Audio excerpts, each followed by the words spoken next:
Solomon's Secret Codes, Unlocking the Hidden Wisdom, Ancient Mysteries, and Sacred Knowledge of the World's Wisest King. The name Solomon evokes a specific kind of awe.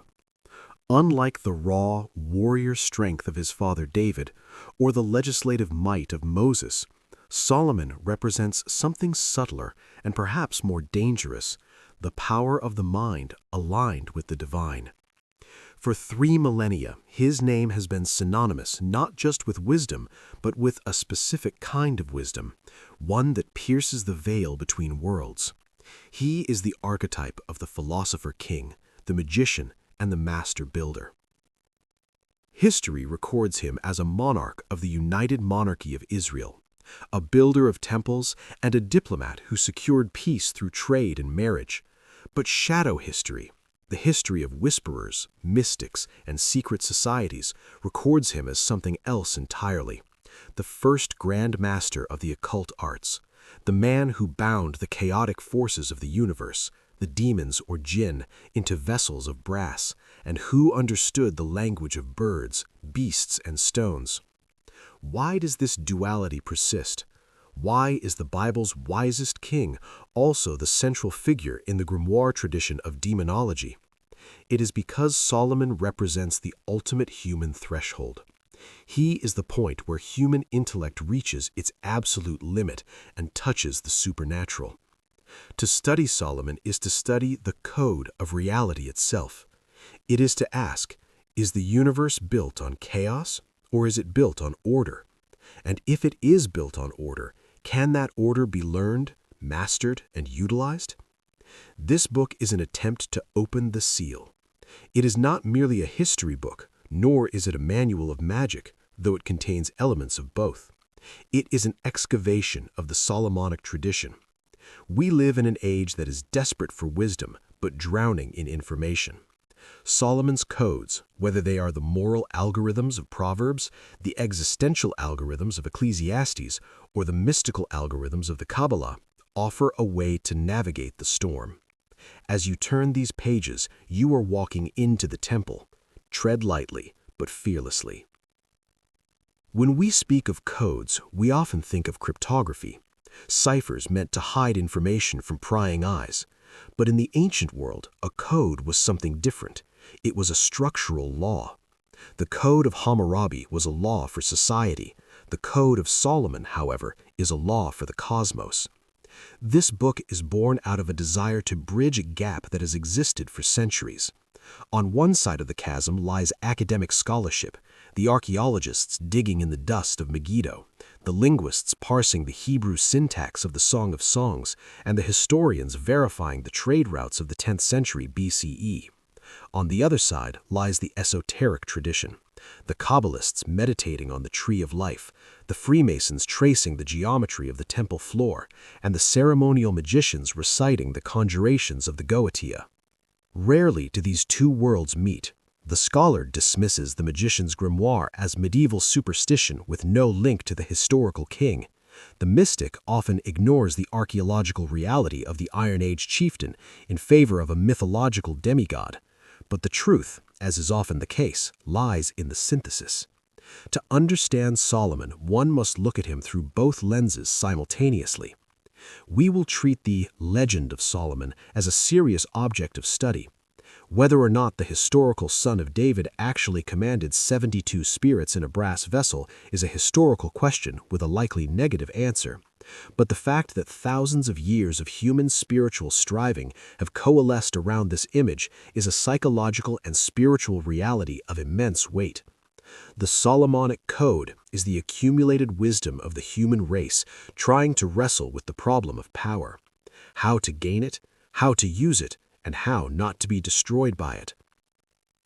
We will explore the historical code, who he really was, the magical code, the seals, rings, and demons, the wisdom code, his biblical writings, and the architectural code, the temple. We approach this material with respect for the texts and for the traditions that hold them sacred. The aim is unlocking the hidden wisdom, not to exploit it, but to understand the architecture of the spiritual world as the wisest king perceived it. Part 1. The Man Behind the Mystery. Chapter 1. Who was Solomon, the historical king? The dust of the Levant hides many secrets, but few are as glittering or as elusive as the united monarchy of Israel. In the timeline of history, we place Solomon roughly between 970 and 930 BCE. This was the Iron Age, a time when empires were shifting. The Great Bronze Age collapse had reshuffled the powers of the Mediterranean. Egypt was in the Third Intermediate Period, its power waning enough to allow a local power in Canaan to rise. Assyria was dormant. Into this geopolitical vacuum stepped the House of David. Solomon, or Shlomo in Hebrew, derived from shalom, peace, was not the firstborn. He was the son of David and Bathsheba, a union born in scandal and blood. His ascension to the throne was not smooth. It was marked by a palace coup and the elimination of his rival brother Adonijah. This is the first code of Solomon's life. Peace is established through decisive power. He was not merely a sage sitting under a fig tree. He was a Machiavellian operator who secured his borders and his throne with ruthless efficiency. The archaeological ghost. For centuries, minimal direct archaeological evidence existed for Solomon's empire, leading some minimalist scholars to claim he was no more than a local tribal chieftain. However, the stones are beginning to speak.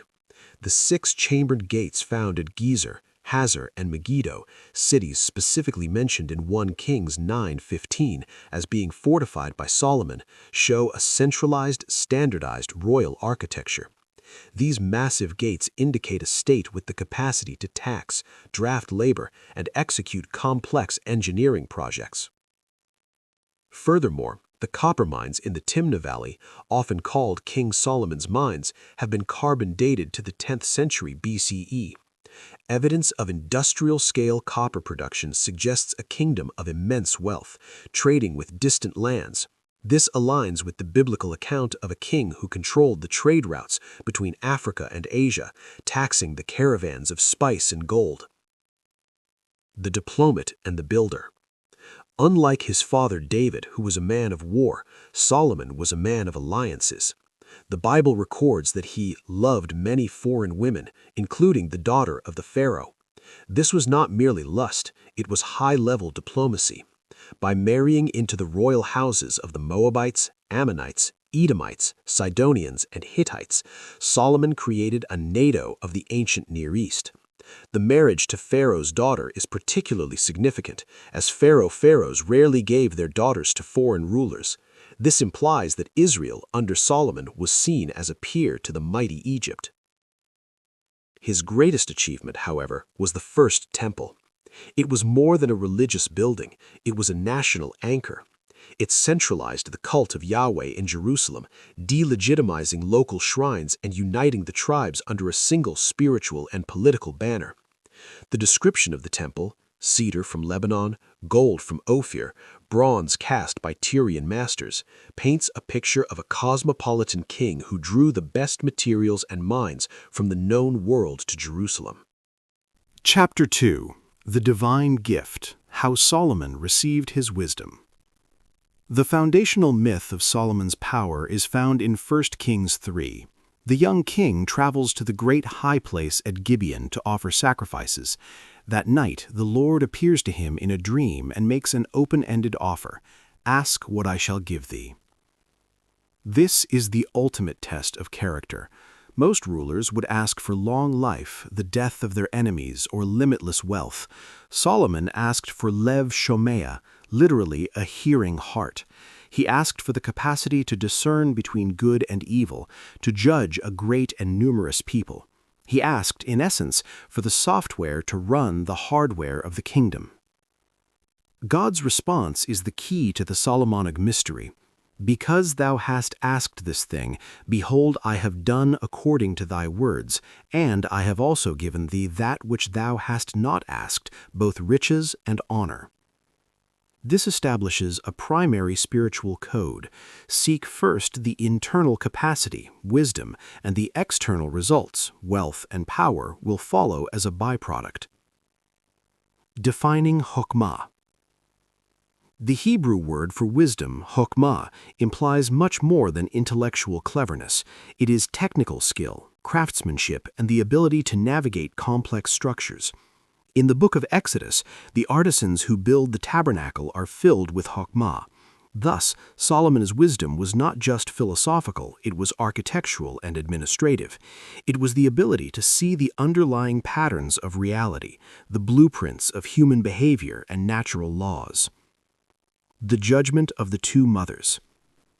The famous story of the two women claiming the same baby is the first public demonstration of this gift. It is a masterclass in psychological warfare. Solomon knows that he cannot find the truth through evidence, as there were no witnesses. He must force the truth to reveal itself from within the hearts of the women. By ordering the baby to be cut in half, he creates a crisis that overrides deception. The false mother is content with a dead child, equity in destruction, while the true mother is willing to give up the child to save it, love over possession. This judgment terrified the people, and all Israel heard of the judgment, and they feared the king, for they saw that the wisdom of God was in him. This fear is the recognition that the king could see into the soul. This ability to perceive the hidden nature of things is what eventually evolved into the legends of him commanding spirits. If he could command the hidden motives of the human heart, surely he could command the hidden spirits of the air. Chapter 3. The Temple, Blueprint of the Universe. To the ancient mind, a temple was not merely a house of worship, it was a microcosm of the universe, an imago mundi. Solomon's temple, built on Mount Moriah, was designed to act as a bridge connecting heaven, earth, and the underworld. Its construction codes are among the most studied esoteric subjects in history. Solomon reached out to Hiram, king of Tyre, for help. The Phoenicians were master builders and navigators. Hiram sent his chief architect, often mythologized as Hiram Abief in Freemasonry, and skilled artisans. Thus, the temple was a product of Jewish theology and Phoenician engineering, a synthesis of revelation and technique. Sacred geometry and the tripartite structure. The temple consisted of three main sections corresponding to three levels of spiritual reality. The ulam, porch, representing the material world. Here stood the two great bronze pillars, Yachin, he will establish, and Boaz, in him is strength. These pillars represent the active and passive forces of the universe, the binary code of creation. The Hekal, holy place, the main hall, representing the mental or celestial world.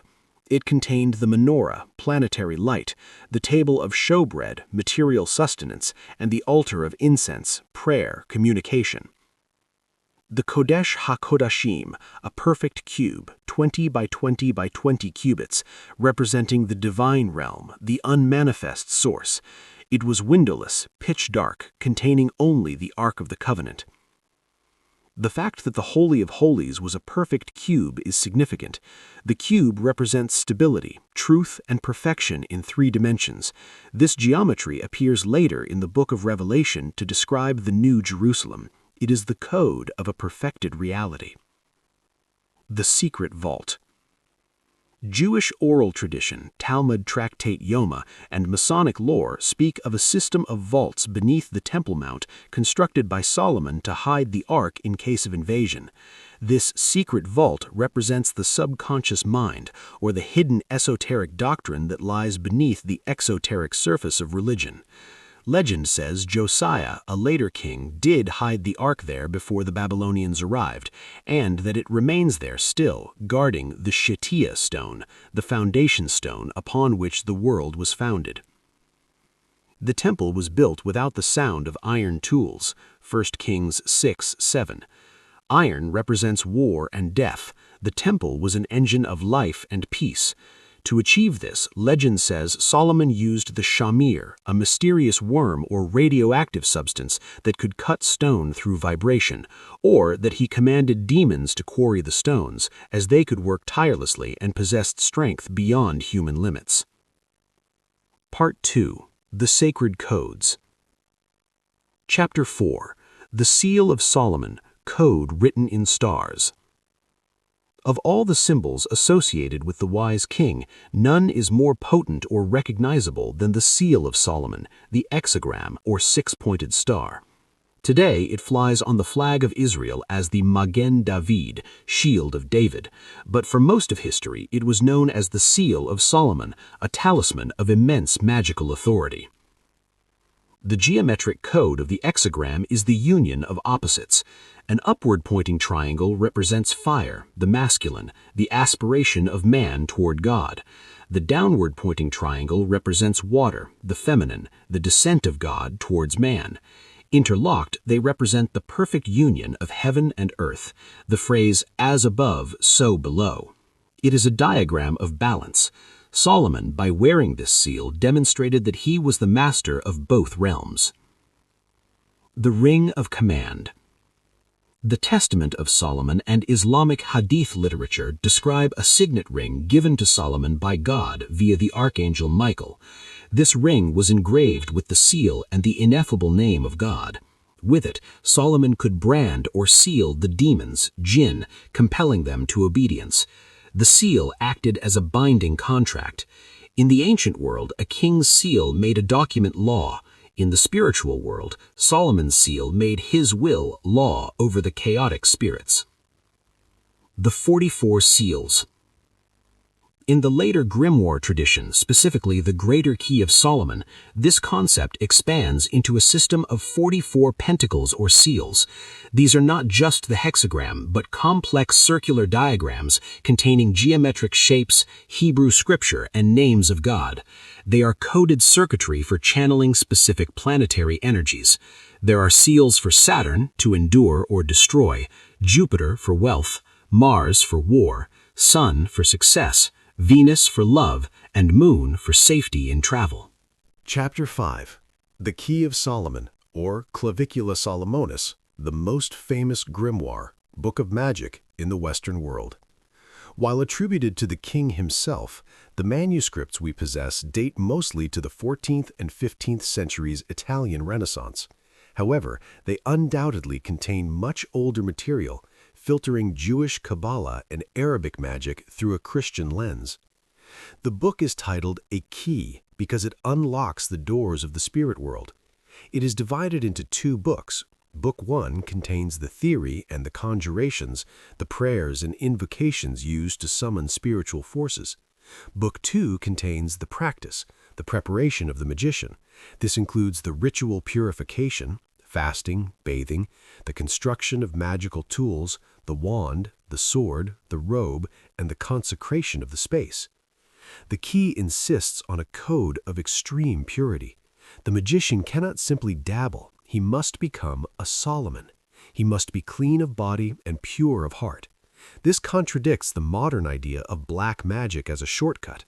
Solomonic magic is rigorous work.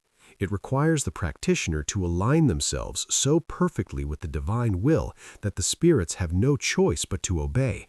The code of the grimoire is authority comes from purity. The Melachim alphabet. One of the most striking codes found in Solomonic manuscripts is the Malachim, or angelic alphabet. It is a cipher script used to write the names of God and angels on talismans. It is derived from the structure of the Hebrew alphabet, but stylized with circles and lines, resembling constellations. Using such a script is a way of encoding the intent, removing it from the mundane world of human language and elevating it to a sacred, secret typography. The 5 books of the Lemegeton. The Greater Key is far more than a simple recipe for spellcasting. It is a systematic theology of the spirit world. Book 1 of the Greater Key opens with an instruction that the aspiring practitioner should first purify himself with fastings and prayers, washing himself from head to toe and clothing himself in clean white linen robes. The time of operation matters profoundly. Specific hours of the day, governed by the 7 classical planets, are assigned to different categories of work. The first hour of Sunday, ruled by the sun, is best for works of illumination, fame, and divine favor. The first hour of Monday, ruled by the moon, is best for travel and hidden mysteries. The grimoire is, in essence, an astral appointment book, teaching the practitioner to align themselves with the cosmic clock. The conjurations in Book 1 are remarkable for their theological content. They are not the raving invocations of a power-hungry sorcerer. They read more like psalms, structured prayers that cite the names of God with the same reverence one would find in a synagogue or cathedral. The logic is that the spirit must obey because God commands it, and the practitioner is acting as God's licensed agent. Names invoked include Adonai, Lord, El Shaddai, God Almighty, Tetragrammaton, the four-letter name YHWH, Ehyeh, Asher Ehyeh, I am that I am, and many more. These names function as keys. Each one unlocks a specific dimension of spiritual authority. Book 2 of the Greater Key moves into the practical preparation of the magical implements: the sword, authority over spirits; the wand, direction of will; the pentacles, protection and attraction; the robe, identity as priest-king; the ring, binding authority; and the lamen, a breastplate bearing the divine name. Each tool must be consecrated at a specific astrological time and with specific prayers. The message is consistent. These are not toys or party tricks. Each tool is an extension of the practitioner's spiritual identity and must be treated as sacred. The pentacles as living code. The pentacles described in the Greater Key are circular talismans, each approximately 6 inches in diameter, typically inscribed on virgin parchment or engraved on metals corresponding to their planetary ruler. Each pentacle contains a complex arrangement of divine names, geometric patterns, and scriptural verses, all working together like the components of an electronic circuit. The first pentacle of Solomon is the Master Seal, a hexagram with the names of God positioned at each of the 6 points, creating a web of divine authority. The second pentacle of the Sun, for example, features a figure with a face and rays emanating outward, surrounded by the verse, "His countenance was like the sun shining in all its brilliance," Revelation 1:16. It is used to acquire dignity, honors, and the favor of influential people. The fourth pentacle of Mars, by contrast, bears an image of the sword surrounded by the words of Psalm 37:15, "Their swords shall enter their own heart," in Psalm 37:15. It is used for protection against enemies. The entire system is a coded library of spiritual technology, organized by planetary affiliation and spiritual need. Chapter 6. The Lesser Key of Solomon, the Ars Goetia. If the Greater Key is about summoning angels and making talismans, the Lesser Key, or Lemegeton, is about the darker work, the binding of demons. Its first book, the Ars Goetia, lists 72 spirits purportedly bound by Solomon. This number, 72, is not accidental. It is a code. In the Kabbalah, there is the Shem Ha-Mepharash, the 72-letter name of God derived from 3 verses in Exodus. These 72 names of God are associated with 72 angels. The Solomonic tradition suggests that for every angel there is a corresponding demon, a shadow. By knowing the 72 divine names, Solomon could control the 72 chaotic forces. It's a perfect system of balance. The brass vessel. The legend states that Solomon tricked these 72 spirits, kings, dukes, and earls of hell, into a brass vessel, sealed it with his ring, and threw it into a deep lake in Babylon. The Babylonians, thinking it contained gold, broke it open, releasing the spirits back into the world. This is a mythological code for Pandora's box, or the unconscious. Solomon represents the conscious mind that can contain these impulses, the demons of lust, anger, greed, within a vessel of discipline. When the vessel breaks, loss of discipline, chaos returns. The demons listed, such as Baal for invisibility, Paimon, knowledge of arts and sciences, Asmodeus, lust and mathematics, and Bur for healing, are not just monsters.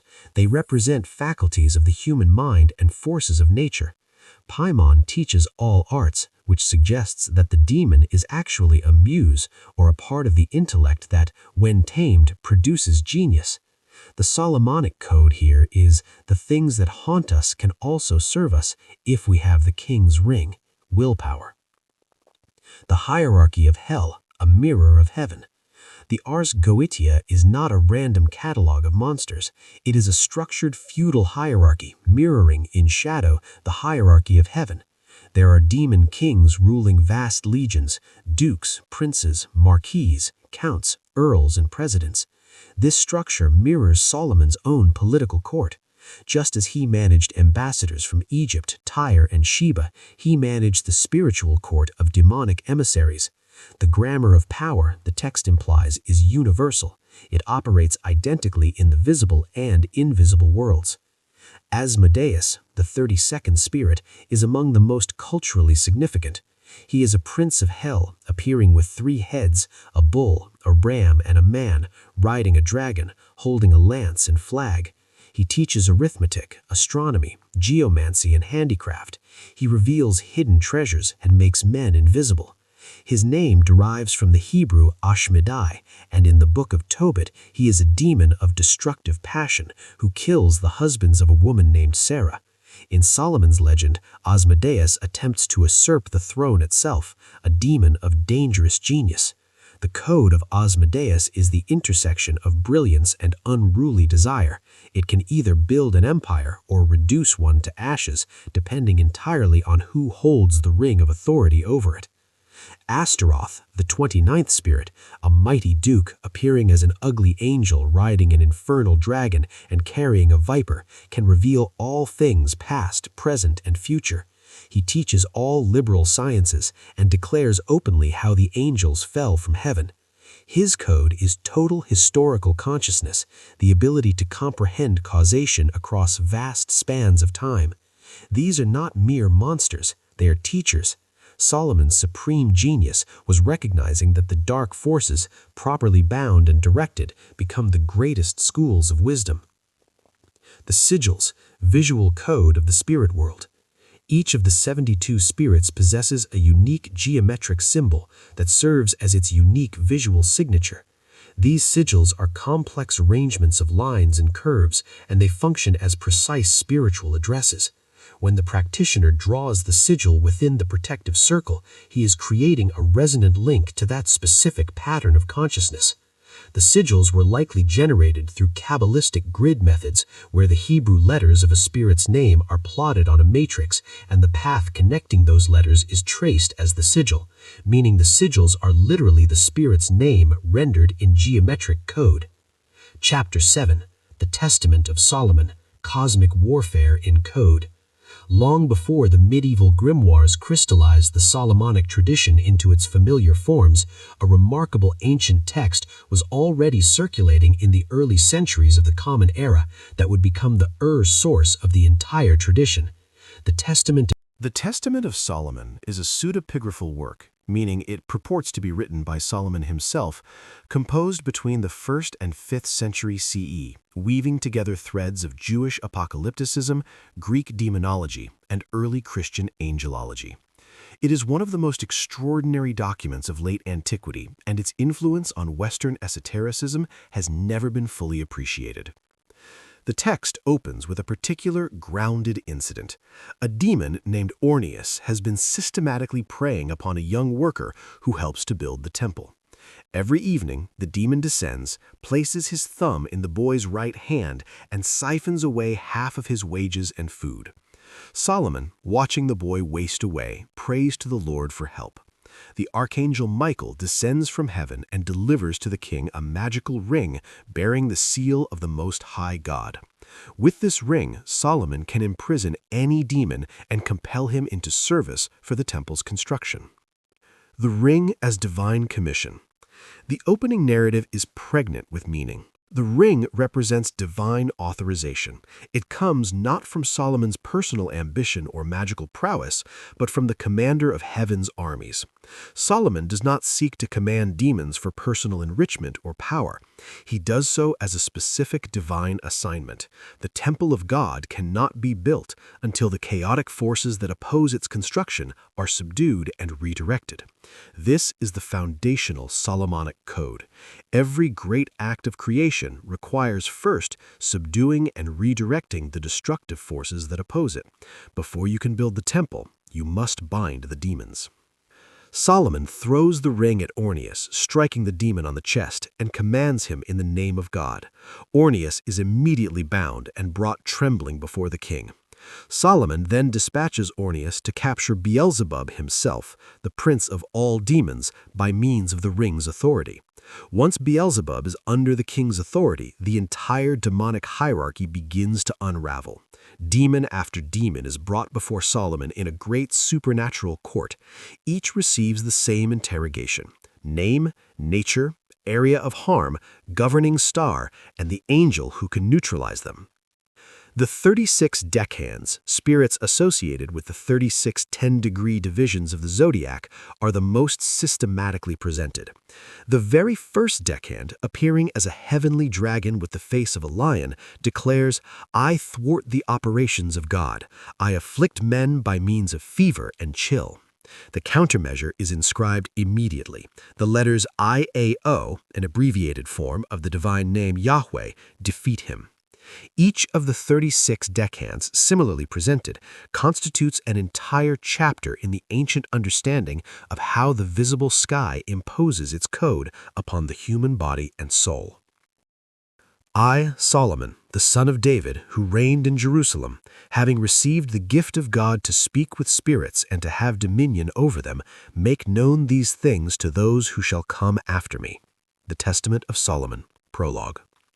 The tragic ending, the warning in code. The Testament contains a deeply cautionary finale.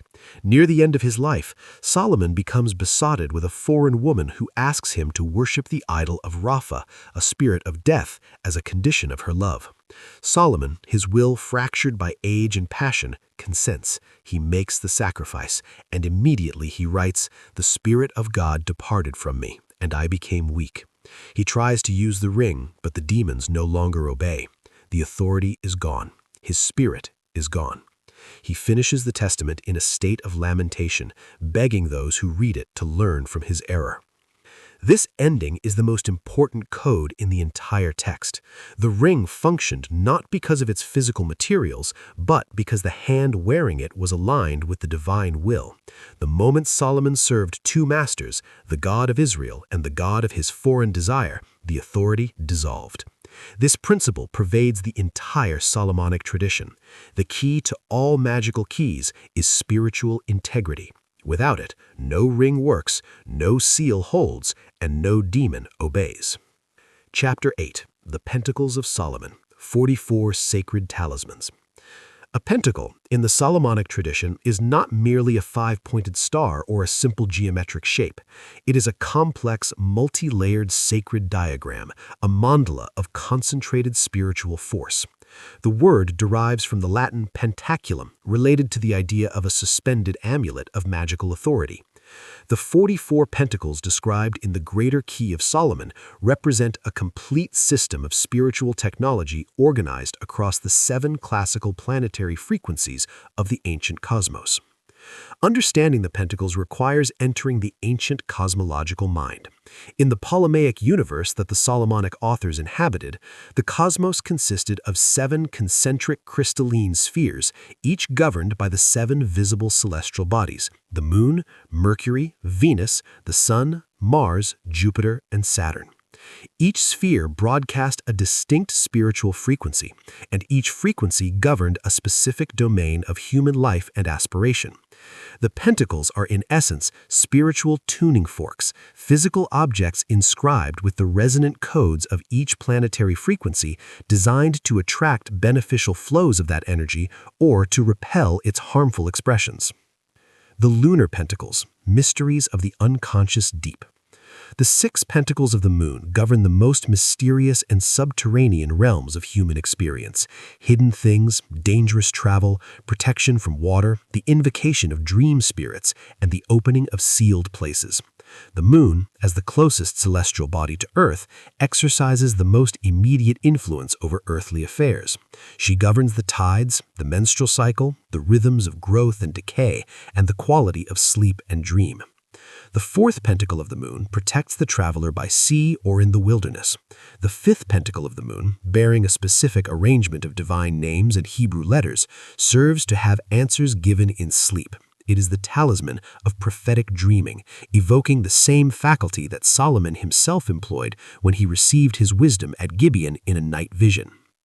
The Mercury Pentacles, keys of hidden knowledge. Mercury governs intellect, communication, commerce, science, and the transmission of information across invisible barriers. The 5 pentacles of Mercury are designed to open the gates of knowledge and facilitate contact with spirits who possess mastery over all forms of learning. The 2nd pentacle of Mercury serves to acquire the understanding and knowledge of all things created and to seek out and penetrate into hidden things. This is the talisman of the scholar and the scientist, the instrument of radical curiosity. The 5th pentacle of Mercury serves to open all doors, for nothing it encounters can resist it. This is the universal master key in symbolic form, not a physical key, but a spiritual authority over all boundaries of information. The Venus Pentacles, laws of attraction.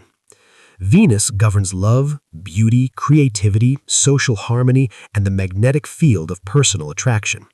The 5 pentacles of Venus range from the direct, attracting immediate love and friendship, to the extraordinary. The 3rd pentacle of Venus, described in the grimoire as working across great distances, encodes the Solomonic understanding that love is a force field rather than merely a local, proximity-based phenomenon. This is not sentimental fantasy. It is the ancient intuition of what modern science might call non-local coherence, the mysterious connectivity that persists between entangled hearts regardless of the physical space between them. The Solar Pentacles, radiance, healing, and royal authority. The 7 solar pentacles are among the most potent in the entire Solomonic system. The sun governs fame, royal authority, divine favor, healing, vitality, and the illumination of secrets. The 1st pentacle of the sun serves to repress the pride and arrogance of the solar spirits, a subtle reminder that the seeker must approach the highest powers with humility, lest the very force of illumination blind him. The 4th pentacle of the sun allows the practitioner to perceive spirits who are attempting to remain invisible. The 5th and 6th solar pentacles are used specifically for defense against the spirits themselves, the recognition that the practitioner who works with powerful forces must also be equipped to protect against them. The Mars Pentacles, the code of courage and conflict. Mars governs war, courage, athletic competition, physical force, iron, and the confrontation of enemies. The 7 pentacles of Mars acknowledge the inescapable reality of opposition and conflict in human life. Some are purely defensive, protecting against attacks, weapons, and ambush. Others are used to spread confusion and dissension among those who actively work against the practitioner's legitimate aims. The code of Mars in the Solomonic system is not glorification of violence for its own sake. It is the mature wisdom that a complete spiritual practitioner, like a complete king, must include mastery of conflict in his repertoire. Solomon built his peace only after demonstrating the ability to overcome his enemies. Jupiter Pentacles, providence, wealth, and divine favor. Jupiter governs expansion, wealth, wisdom, royal authority, and divine providence. The 7 pentacles of Jupiter are consistently among the most sought after in the tradition because they speak directly to the desire for material and social elevation. The 2nd pentacle of Jupiter serves to acquire glory, honors, dignities, riches, and all kinds of good together with peace of mind. It bears a complex arrangement of Hebrew divine names in 4 directions, creating a cosmological axis of abundance. The Solomonic theology of Jupiter is clear. Material prosperity, when understood as divine gift and administered with wisdom and generosity, is not spiritually inferior to mystical attainment. Solomon's story demonstrates this perfectly. God gave him both wisdom and wealth simultaneously. The Saturn Pentacles, the code of time and endings. Saturn is the most complex and feared of the planetary forces in the entire Solomonic system. It governs time, endings, hidden secrets, the dissolution of the old order, and the retrieval of things buried deep in the earth or in the unconscious mind. The 7 pentacles of Saturn deal with uncovering buried treasures, protecting the practitioner from spirits in the night, commanding recalcitrant entities to appear and speak truthfully, and, most significantly, confronting the universal forces of limitation and mortality. Saturn is the outermost sphere, the final guardian before the infinite silence beyond the cosmos. The first pentacle of Saturn is described in the grimoire as terrible. Its seal is a sign of absolute authority over the powers of ending. It is used only when all other means have failed, and only the final dissolution of an obstacle will suffice. It is the code of mortality, the code that underlies Ecclesiastes, Solomon's Saturnine meditation on the inevitable return of all things to dust. Chapter 9. Proverbs, the code of right living. The book of Proverbs is Solomon's code for the street. While the temple was for the priests, Proverbs was for the people. It is a collection of binary algorithms, do X and Y will happen. It deals with cause and effect in the moral universe. The central duality in Proverbs is between Lady Wisdom, Sophia, and the strange woman, Folly. Wisdom is personified as a woman crying out in the streets, offering life and riches. Folly is a seductress leading men to death. This personification is a code for the 2 paths of the soul. Solomon is teaching us to eroticize wisdom, to desire her as one desires a lover. The 7 pillars. Proverbs 9:1 states, "Wisdom has built her house. She has hewn out her 7 pillars." What are these pillars? Esoterically, they correspond to the 7 liberal arts: grammar, rhetoric, logic, arithmetic, geometry, music, and astronomy, or the 7 sephiroth of the lower tree of life. Solomon is saying that a stable life, the house, requires a complete structural foundation across all disciplines of reality. The Eshet Chayil, Proverbs 31. The famous poem of the virtuous woman at the end of Proverbs is an acrostic. Each line begins with a successive letter of the Hebrew alphabet, from Aleph to Tav. It is a literal A to Z code of competence. While it describes a wife, mystics read it as a description of the soul, the bride, in its perfected state, industrious, charitable, wise, and fearing the Lord. It is the alpha and omega of human character. Chapter 10. Ecclesiastes, the code of existential truth. If Proverbs is optimistic, do good and prosper, Ecclesiastes, or Kohelet, is the crash code. Written, according to tradition, by an old Solomon who had seen everything, done everything, and realized the emptiness of it all. The key word is hevel, often translated as vanity, but more accurately meaning vapor or breath. Everything is transient. It is smoke. You cannot grasp it. The code of Ecclesiastes is the cycle of time.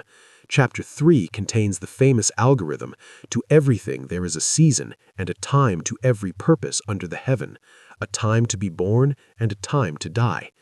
This is an acknowledgement of cosmic determinism.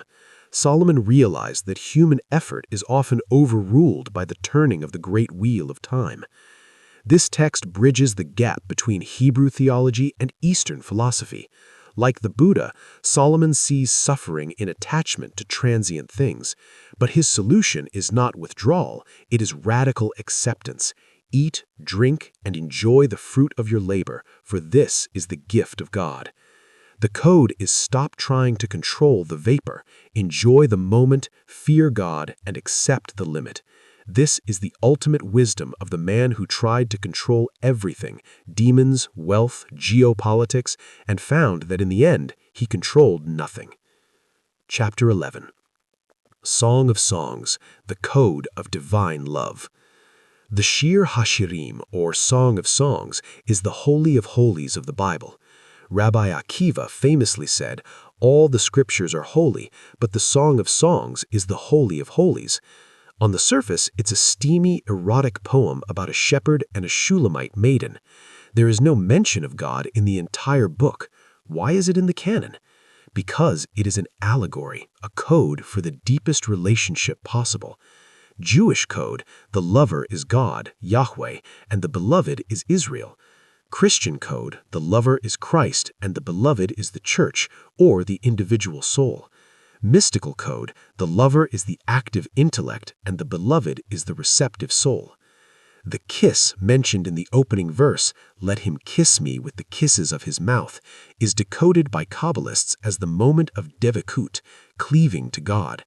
It is the transfer of spirit, breath to breath. Solomon used the language of physical intimacy because it is the only human experience intense enough to serve as a metaphor for the divine union. The song is a manual for the mystic who has moved beyond the legalism of Proverbs and the despair of Ecclesiastes into the fire of divine love. Chapter 12. Solomon and the Kabbalah. The Kabbalah, the mystical tradition of Judaism, views Solomon not just as a wise man, but as a master Kabbalist who understood the structure of the tree of life. The temple itself is seen as a stone representation of the tree. The outer court is Malkuth, kingdom or earth. The holy place is the middle triad, emotion, intellect, and the Holy of Holies is Keter, crown, divine will. Solomon is associated with the Sephirah of Chokhmah, wisdom, and Netzach, victory or dominance. His ability to command demons came from his manipulation of the divine names. The Kabbalah teaches that the universe is created through language. The Hebrew letters are the building blocks of reality, DNA. Solomon knew the permutations. He knew the code of creation. The 72 names of God, which control the 72 spirits of the Goetia, are derived from Exodus 14:19 through 21. Each verse has exactly 72 Hebrew letters. By writing them in a specific pattern, boustrophedon, 72 three-letter names are generated. This is a literal cryptographic code hidden in the Torah text, which Solomon supposedly discovered and utilized. It suggests that reality is programmable if one knows the root code. Chapter 13. Solomon and Freemasonry, the Architect's Code. Freemasonry, the world's largest secret society, is essentially a Solomonic cult. Its rituals are based on the building of King Solomon's temple. Every Masonic lodge is a symbolic representation of the temple, and every Mason is a symbolic workman building his own internal temple. The central legend of Freemasonry, the allegory of Hiram Abiff, takes place in Solomon's court. Hiram, the grand architect, possesses the master's word, the secret of geometrical and spiritual perfection. He is murdered by 3 ruffians who try to force the secret from him. The word is lost. Then Solomon substitutes a new word until the true one can be found. The code here is profound. We are living in a fallen state, the lost word, and our duty is to search for the truth, the recovery. Solomon represents the wisdom that directs the work, Hiram represents the beauty and skill that executes it, and Hiram, king of Tyre, represents the strength and material support.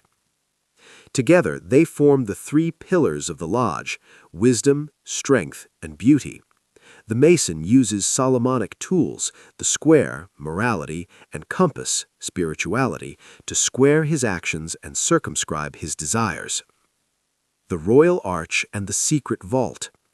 Beyond the 3 Blue Lodge degrees, the Masonic Royal Arch degree is where the Solomonic mystery deepens most dramatically. In this degree, 3 sojourners are clearing the rubble of the fallen temple, symbolizing the fall of Solomon's kingdom, when they discover a secret vault beneath. Within this vault, they find a golden triangle inscribed with the lost word, the name of God that was lost when Hiram Abiff was murdered. The recovery of the word is the central promise of Masonic theology. It represents the human aspiration to recover the original state of communion with the divine that Solomon temporarily achieved. The vault beneath the temple is the unconscious mind, and the lost word is the knowledge of one's true nature, the divine spark that is buried under the rubble of ordinary, unexamined existence. The Masonic initiate spends his degrees not learning magic, but learning to see through the symbolism to the truth it encodes. The temple as map of the human soul. The most profound Masonic insight about Solomon's temple is that it is not finally a building, it is a map of the human being. The three chambers, porch, holy place, and holy of holies, correspond to the three aspects of the self: the physical body, the outer court; the rational mind, the holy place; and the divine spirit, the holy of holies. The initiation through the degrees is a journey inward from the outer court to the sacred inner chamber, from the physical man to the spiritual man. The two pillars, Jachin and Boaz, stand at the entrance to this inner journey. They represent the polarity of existence itself, the active and the passive, the masculine and the feminine, the sun and the moon, the finite and the infinite. Every human being stands between these two pillars at every moment of choice. Solomon understood that wisdom begins at the threshold, before you have even entered the temple. Chapter 14. Solomon in Islamic Mysticism, the Prophet-King Code. The Quran presents Solomon, Suleiman ibn Dawood, Solomon son of David, not just as a mere historical king or a legendary magician, but as a prophet of God, endowed with gifts that go far beyond anything described in the Hebrew Bible. The Islamic Solomon is a figure of cosmic authority, a king who commanded the wind, who ruled over humans, jinn, and animals alike, who received the language of birds, and who built his kingdom with supernatural labor forces. He is one of the great prophets of Islam, standing alongside Abraham, Moses, Jesus, and Muhammad himself. The primary Quranic source of Solomon's story is Surah An-Naml, chapter 27, the Ant, a passage of breathtaking narrative richness. In it, Solomon reviews his armies of jinn, men, and birds, and notices that the hudhud bird, hudhud, is absent. He threatens to punish the bird, but when the hudhud returns, it brings extraordinary news. "I have come to you from Sheba with reliable information. Indeed, I found a woman ruling them, and she has been given all things, and she has a great throne." This is the announcement of the Queen of Sheba, and the entire geopolitical and mystical encounter that follows is set in motion by the report of a small bird. The gift of animal language. The Quran states explicitly that God taught Solomon the language of birds, and Solomon inherited from Dawood. He said, "O people, we have been taught the language of birds, and we have been given from all things. Indeed, this is evident bounty." An-Naml 27:16. This gift is not whimsy, it encodes a deep spiritual principle. The ability to understand the language of birds, animals, and insects represents the capacity to read the messages encoded in the natural world. In Islamic mysticism, all of creation is perpetually engaged in the dhikr, the remembrance of God. The language of birds is the language of creation praising its creator. Solomon could hear this cosmic symphony. The Quran recounts that as Solomon's army marched, an ant warned her colony to take refuge, lest they be crushed. "O ants, enter your homes, so that Solomon and his soldiers do not crush you while they are unaware." An-Naml 27:18. Solomon heard this warning and smiled with joy. He prayed, "My Lord, enable me to be grateful for your favor which you have bestowed upon me and upon my parents, and to do righteousness which you approve. And admit me by your mercy into the ranks of your righteous servants." This is Solomon decoded at his purest, a king pausing his military march to listen to an ant, then immediately praying for humility. His greatness was inseparable from his awareness of the smallness of all greatness before God. The command over wind and jinn. The Quran describes Solomon's command of the wind with majestic brevity. "And we subjected the wind to Solomon. Its morning journey was that of a month, and its afternoon journey was that of another month." Saba 34:12. His fleet traveled in one morning what would normally take a month, and in one afternoon what would take another month. This is the code of divine acceleration. When you are acting in alignment with God's will, time and natural laws flex to accommodate your purpose. The jinn in the Islamic tradition are not merely monsters or metaphors. They are a creation of God made from smokeless fire, invisible to human sight under normal circumstances, possessed of free will, and capable of extraordinary feats of engineering and travel. The Quran says God subjected the jinn to Solomon, and of the devils were those who dived for him and did work other than that, and we were of them a guardian. Al-Anbiya 21:82. The jinn built Solomon's temple, his palaces, and manufactured his art and artifacts. They were the supernatural labor force that made the impossible architecture possible. Suleiman's ring in Sufi mysticism. In the Sufi mystical tradition, Solomon's ring is not primarily a magical tool. It is a symbol of the wilaya, the divine authority granted to the saints and prophets who have achieved the highest stations of nearness to God.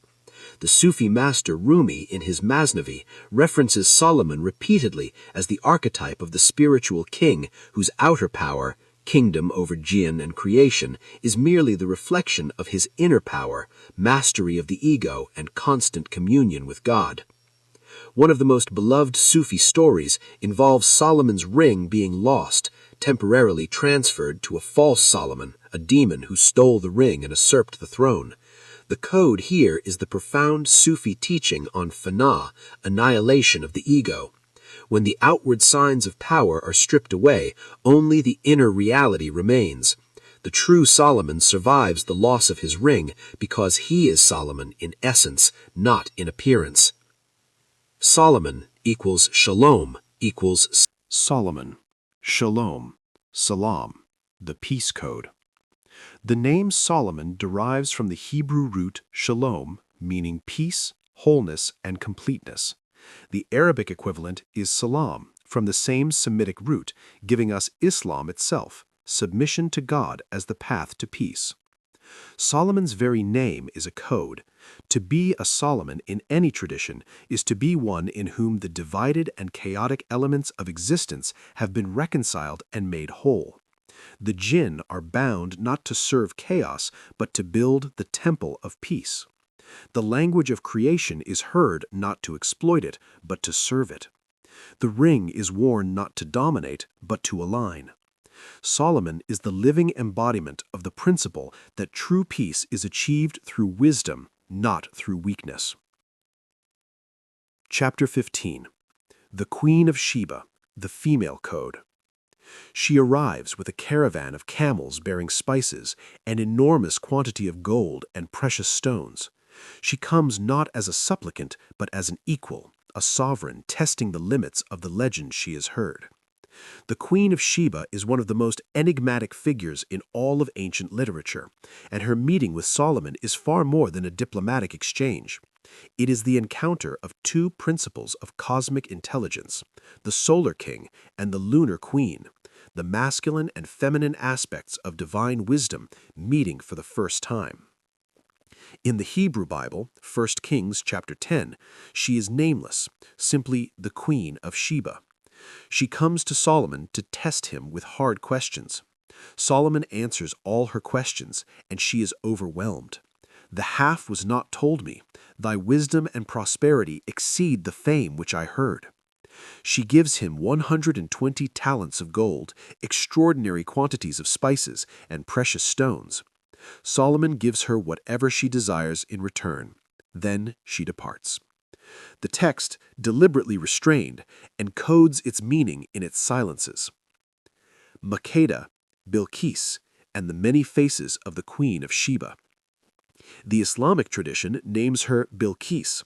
The Ethiopian tradition names her Makeda.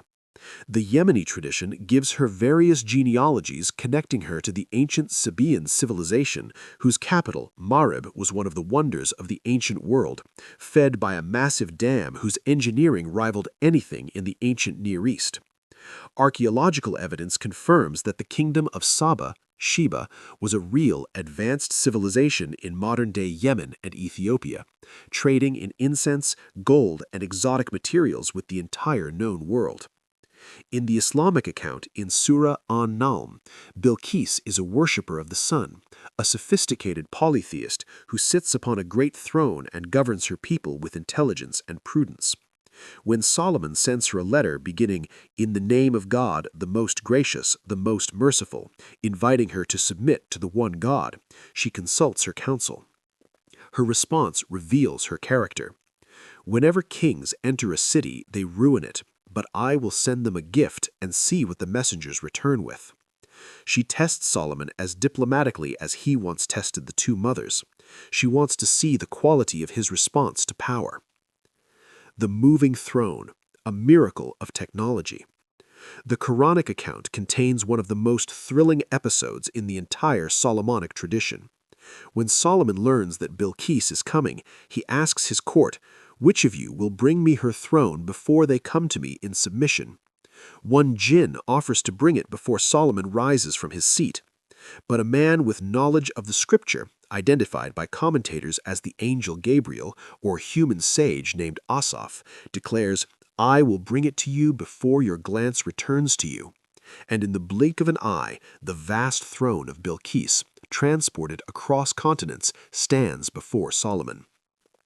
This episode encodes the Solomonic principle of spiritual technology, the ability to manipulate space and time through knowledge of divine names and laws.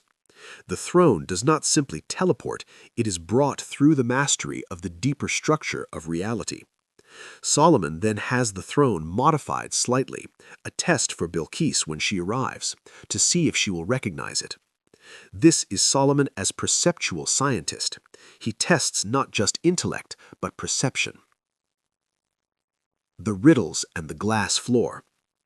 In extra-biblical and midrashic traditions, the Queen of Sheba tests Solomon with a series of riddles before she is satisfied of his wisdom. Some traditions record 10 or more riddles, each a philosophical or practical puzzle.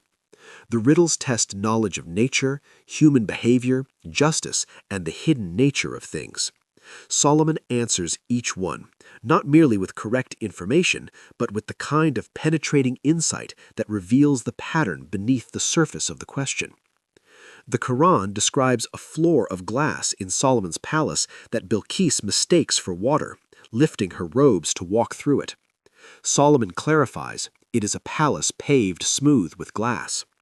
This small episode is a profound code. The floor that appears to be deep water is actually solid glass. Reality is not what it appears to be. What seems to be a flowing, unstable, threatening medium is actually a firm, clear surface. This is Solomon's most elegant lesson to the Queen of Sheba and to the reader. Wisdom is the capacity to see through the appearance of chaos to the underlying order. The Kebra Nagast, the Ethiopian blood code. The Ethiopian epic, Kebra Nagast, expands the Sheba-Solomon encounter into a full romantic and dynastic narrative. According to this text, the Queen of Sheba, Makeda, stays in Jerusalem for 6 months studying at Solomon's feet. The night before her departure, Solomon asks her to promise not to take anything of his without permission. She agrees, provided that he, in turn, not take what belongs to me without my permission. That night, thirsty after a spiced banquet, Makeda drinks water from a cup at Solomon's bedside, and Solomon holds her to her promise. He will release her from the agreement only if she spends the night with him. The child born of this union is Menelik I, the first emperor of Ethiopia. According to the Kebra Nagast, Menelik later visits his father Solomon in Jerusalem, and when he departs, the firstborn sons of the Israelite priests secretly load the Ark of the Covenant onto his caravan and take it to Ethiopia. The Ark, according to the Ethiopian Orthodox Church, remains to this day in the chapel of the Tablet in Aksum, guarded by a single monk who is never allowed to leave. Whether historically true or not, this narrative encodes the transfer of the divine covenant from the male Solomonic line to the feminine Sheba line, the union of the two wisdoms, the integration of the northern and southern codes. Sheba as the divine feminine code. On the mystical level, the Queen of Sheba represents the Shekinah, the feminine divine presence that Judaism teaches went into exile when the temple was destroyed. She is the divine feminine that Solomon seeks to unite with the divine masculine of the temple cult. The Song of Songs, written by or attributed to Solomon, is in this reading the love poem between Solomon and the Shulamite woman, who is Shiva in disguise. Their union is the sacred marriage, the hieros gamos, that produces divine offspring, wisdom, enlightenment, the golden age. In Kabbalistic terms, this is the union of Tiferet, the sun, the king, the central sephira, and Malkuth, the earth, the queen, the kingdom. When these two principles are in union, the temple stands. When they are separated, the temple falls. The code of the Queen of Sheba is ultimately the code of divine integration, the recognition that wisdom is not complete until the masculine principle of law and structure is united with the feminine principle of love, mystery, and receptive intelligence. Part 5. Decoding Solomon's Codes Today. Chapter 16. The Numeric Codes of Solomon. Numbers were not abstract quantities to Solomon, they were qualities of the divine. 666. 1 Kings 10:14 states, "Now the weight of gold that came to Solomon in 1 year was 666 talents." This number, infamous in Revelation as the number of the beast, here represents the pinnacle of material wealth. It is the number of the sun. The magic square of the sun sums to 666. Solomon's connection to 666 suggests he mastered the material world completely. He stood at the summit of the pyramid of gold. The danger, of course, is that the summit of the material is the furthest point from the spiritual if one becomes attached. 40. Solomon reigned for 40 years. 40 is the code for a complete cycle of testing and trial. Moses on the mountain, Jesus in the desert. Solomon's 40 years represent a completed era of Israel's history, the Golden Age. 7. The temple took 7 years to build. The dedication festival lasted 7 days. There are 7 lamps on the menorah. 7 is the code of spiritual perfection and completion in the time-space continuum. The number 12, cosmic order and the tribes. 12 is the code of cosmic governance. There were 12 tribes of Israel, 12 months in the solar year, 12 hours in the day and 12 in the night, 12 signs of the zodiac. Solomon's temple featured 12 bronze oxen supporting the great molten sea, one for each tribe. In placing the 12 oxen beneath the sacred basin of water, Solomon was saying the entire nation in its 12-fold diversity is the foundation that supports the waters of purification. Unity in diversity is the architectural code. The number 1,000, Solomon's wives. The Bible records that Solomon had 700 wives of royal lineage and 300 concubines. The total, 1,000, is a coded number. No historical king had 1,000 wives in any practical sense. What the number 1,000 encodes is complete mastery over the feminine principle. In Kabbalistic numerology, 1,000 represents Aleph raised to its highest power, the infinite unity expressing itself in multiplicity. Solomon's 1,000 women represent his relationship with all aspects of the feminine wisdom tradition. He sought wisdom from every culture, every religion, every mystical system.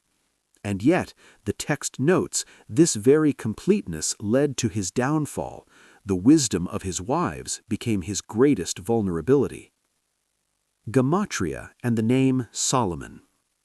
In the Hebrew practice of gematria, every letter has a numerical value, and the sum of a word's letters reveals its hidden correspondences. The Hebrew name Shlomo has letters that sum to 375. The word Chokmah, wisdom, sums to 73. The sacred name of God, Yahweh, sums to 26. But when the divine name is written with the addition Yahweh Adonai, it sums to 91, the same value as Amen. Solomon understood that the code of reality was written in numbers, and that by learning to read those numbers, one could perceive the structural relationships between all things, visible and invisible. Chapter 17. The Architectural Code, Sacred Geometry in the Temple. Sacred geometry is the study of the mathematical structures that the ancients believed to be embedded in the fabric of creation itself. It is the language God used to write the universe, and nowhere in the ancient world were these patterns more deliberately encoded than in the architecture of Solomon's temple. To walk through Solomon's temple, had you been granted that privilege, would have been to walk through a three-dimensional mathematical hymn. The dimensions given in 1 Kings 6 are precise and deliberate. The temple was 60 cubits long, 20 cubits wide, and 30 cubits high. The Holy of Holies was a perfect cube of 20 cubits on every side. The porch was 10 cubits deep and 20 cubits wide. These numbers are not arbitrary. They encode specific mathematical relationships that resonate with the deeper structure of space, time, and creation. The Golden Ratio and the Temple. The Golden Ratio, phi, approximately 1.618, is the proportion found throughout nature, in the spiral of a nautilus shell, the branching of trees, the arrangement of seeds in a sunflower, and the proportions of the human body. It was not discovered in the Renaissance. It was known to ancient architects who had learned to observe nature with eyes of reverential attention. Analysis of the temple's dimensions reveals the golden ratio embedded in the relationships between its chambers. The ratio of the temple's total length to the Holy of Holies is 60 to 20, or 3 to 1. But the ratio of the holy place to the Holy of Holies approaches the golden ratio, 40 to 20, or 2 to 1, a perfect doubling that, combined with the outer dimensions, generates 5 proportions throughout the structure. This is not coincidence. It is the ancient architect's way of building a resonance with the mathematical frequency of life itself. Pi hidden in the molten sea. One of the most discussed mathematical mysteries in the entire Bible occurs in 1 Kings 7:23. He made a molten sea, 10 cubits from the one brim to the other. It was round all about, and his height was 5 cubits, and a line of 30 cubits compassed it round about. The molten sea was a vast circular bronze basin supported by 12 bronze oxen. Its diameter was 10 cubits, and its circumference was 30 cubits, giving a ratio of 3, an apparent approximation to pi approximately 3.14159. This apparent imprecision has been a subject of mathematical debate for centuries. However, some scholars have noted that if the measurement of the circumference was taken at the exterior and the diameter measurement was taken at the interior, the basin had a rim of a hand's breadth's thickness. The actual ratio would be much closer to the true value of pi. This suggests that the architects of Solomon's temple may have had a sophisticated understanding of pi, and that it was deliberately encoded in the dimensions of the sacred basin. The code was there for those who had eyes to see it. The cubit as sacred measurement. The cubit, amma, in Hebrew, was the standard unit of ancient construction. But not just any cubit.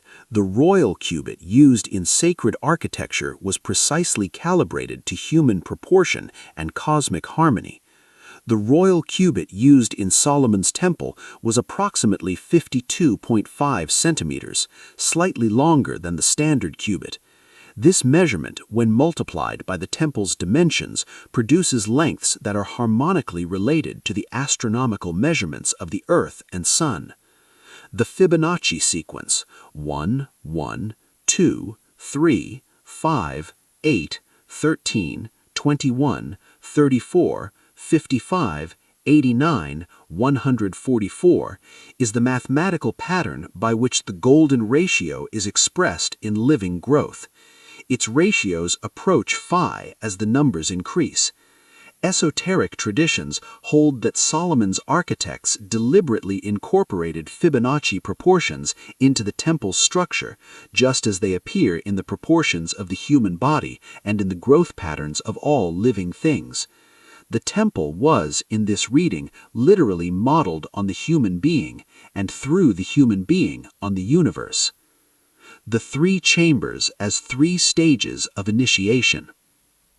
The tripartite structure of the temple, porch, ulam, holy place, hekal, holy of holies, kodesh hakodeshim, represents the universal three-stage pattern of spiritual initiation. This pattern appears in every mystery tradition in history: the outer court, exoteric religion, public access, physical discipline; the inner court, esoteric teaching, intellectual understanding, emotional purification; and the sanctum sanctorum, direct mystical experience, the face-to-face encounter with the divine. In Masonic initiation, these three stages correspond to the three Blue Lodge degrees: the entered apprentice, learning to work on the outer material of the self; the fellow craft, developing the intellectual faculties through study of the 7 liberal arts; and the master mason, the confrontation with death and the aspiration to resurrection, the encounter with what lies behind the final veil.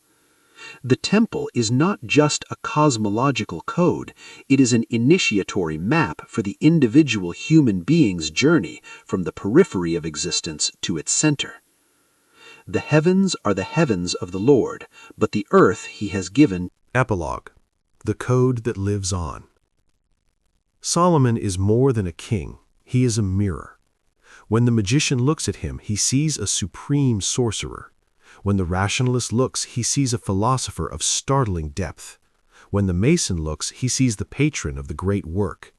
When the mystic looks, he sees a lover of God who for one golden generation walked in perfect alignment with the divine. He is all of these things because the code of wisdom encompasses the entirety of the human experience, the light and the dark, the temple and the harem, the angel and the demon, the throne and the dust. His temple was destroyed twice, yet 3,000 years later we are still rebuilding it in our hearts, our lodges, our synagogues, our mosques, and our libraries. The grimoires that circulated in medieval Europe were not mere curiosities, they were desperate, reaching attempts by human beings to recover the technology of consciousness that Solomon had mastered and that had been lost with his kingdom. The Kabbalists who meditated on the tree of life were drawing the architectural plans of the temple in the space of their own minds.